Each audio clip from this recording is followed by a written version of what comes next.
लोटा क्या है, टूटी वाला कारआमद एक पांडा है। मुसलसल जगाते हैं इनके खराटे, ये शौहर भी कस्में अजब से हैं पीपल, ये गंजे, ये मुच्छल, ये मोटे, ये टिडल। मेरी आस हद यकीन है अब तेरी बारगाहे नियाज में, मेरे तश्ना लब मेरी प्यास को तू करारे चश्मा आब दे। शहर नामो नमूद में पहुंचा, होगाए हस्त बूद में पहुंचा, कोई पहले से बस रहा था वहाँ जब मैं अपने वजूद में पहुंचा। जो हमने एक छोटी सी काविश की थी चंद दोस्तों ने सोसाइटी ऑफ उर्दू लैंग्वेज बनाने की आज से कुछ साल पहले, उसमें डॉक्टर बरकी, अंजुम साहब, मैं और कुछ और दोस्त शामिल थे। ये उसी का बिस्मिल्लाहिर्रहमानिर्रहीम आज का ये मुशायरे का बाज़ाब्ता आगाज़ करते हैं। ये मुशायरा जो है society of Urdu language south Africa के ज़ेर एहतमाम डॉक्टर जाफ़र अज़हर साहब के घर मुनक्कद किया जा रहा है।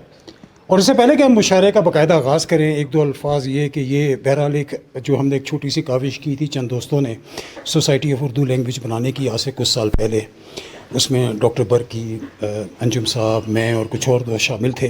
ये उसी का नतीजा है कि अब कई मुशायरे हो चुके हैं और एक तरह से एक आदत, एक तरह से एक तरवीज और एक तरह से एक रिवायत बनती जा रही है। और हमें उम्मीद है कि ये रिवायत जो है इस साउथ अफ्रीका में, जैसे कि पाकिस्तानी कम्युनिटी बढ़ रही है, ये बढ़ती चली जाएगी।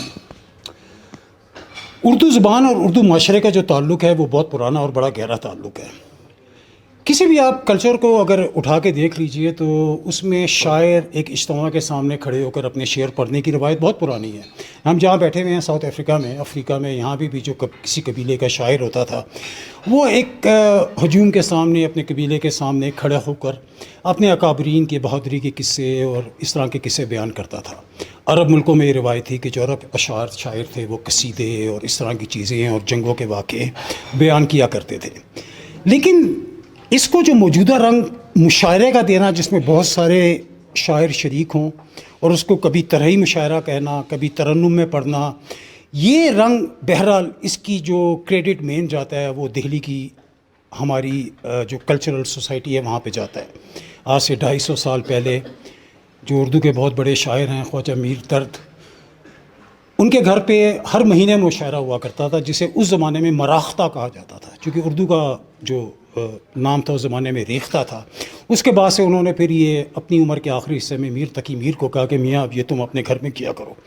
और वो रिवाज वहाँ से पहुँचकर फिर लखनऊ, रामपुर, भावलपुर और जितनी स्टेट थी पहुँचता पहुँचता आज ये अफ्रीका के जनूबी किनारे तक ये जो है रस्म जो है मुशायरों की पहुँच गई।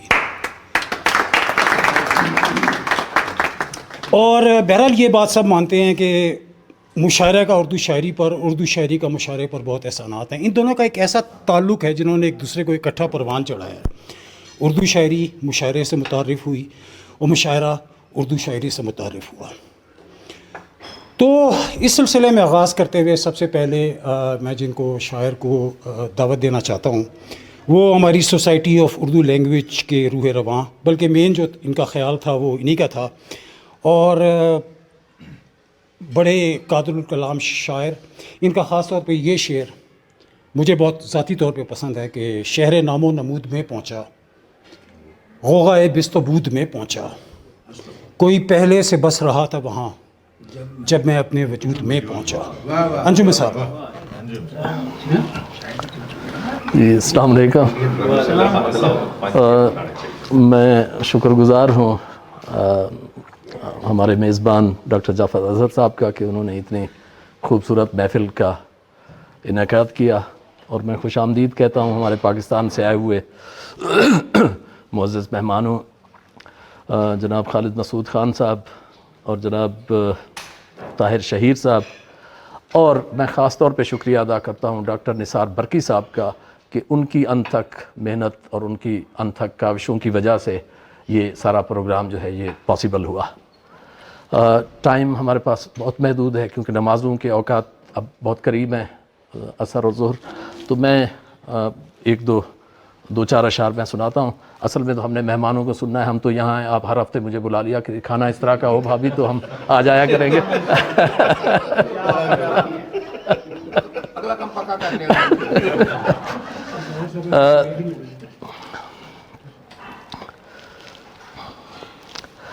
میں اس غزل کے 2-4 اشعار سناتا ہوں جس کا شعر کاشف بھائی نے پڑھا. شہر نام و نمود میں پہنچا، شہر نام و نمود میں پہنچا، غوغائے ہست و بود میں پہنچا. شہر نام و نمود میں پہنچا، غوغائے ہست و بود میں پہنچا. کوئی پہلے سے بس رہا تھا وہاں جب میں اپنے وجود میں پہنچا. کوئی پہلے سے بس رہا تھا وہاں جب میں اپنے وجود میں پہنچا. ایک بلا کے بہاؤ سے نکلا، ایک بلا کے بہاؤ سے نکلا، ایک غضب کے جمود میں پہنچا. اور سوچ در سوچ اس طرح بکھرا، سوچ در سوچ اس طرح بکھرا، لا حدی کی حدود میں پہنچا. اور 2-4 اور اشعار. میں اس کی خواہشات میں شامل نہیں رہا. ملاحظہ کیجیے گا شعر. میں اس کی خواہشات میں شامل نہیں رہا، شاید رہا بھی ہوں تو مسلسل نہیں رہا. بہت شکریہ. میں اس کی خواہشات میں شامل نہیں رہا، شاید رہا بھی ہوں تو مسلسل نہیں رہا. پھر اس نے میرا ہاتھ جھٹک کر الگ کیا جب راستے میں ایک بھی جنگل نہیں رہا. تو جب تک جنگل سے گزرنا تھا تو ہاتھ پکڑے رہا، جیسے ہی جنگل ختم ہوئے تو پھر اس نے میرا ہاتھ جھٹک کر الگ کیا جب راستے میں ایک بھی جنگل نہیں رہا. اور اس کو بھلا کے جینا گناہ عظیم ہے. اس کو بھلا کے جینا گناہ عظیم ہے، صد شکر اس گناہ میں شامل نہیں رہا. یہ رضیہ کے لیے یہ شعر.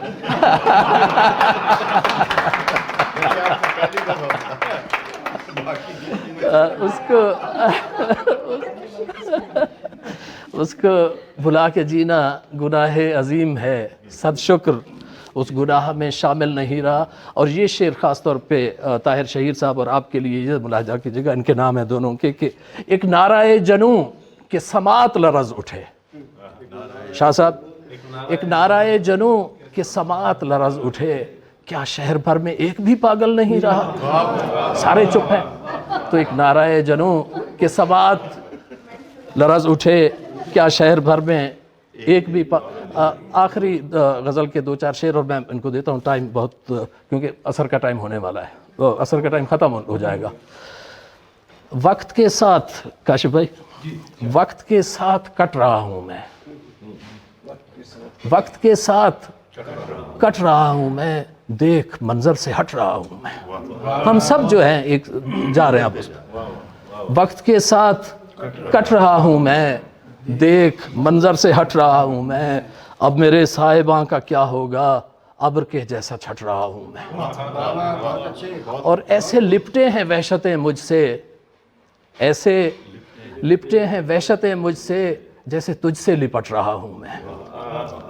اور یہ شعر دیکھیے کہ عشق بازی جنوں نکما پن، عشق بازی جنوں نکما پن کتنے حصوں میں بٹ رہا ہوں میں. عشق بازی جنوں نکما پن کتنے حصوں میں بٹ رہا ہوں میں. اور آخری شعر اور اس کے ساتھ اجازت کہ ایسا بزدل نہیں کہ ڈر جاؤں، ایسا بزدل نہیں کہ ڈر جاؤں، حوصلہ رکھ پلٹ رہا ہوں میں.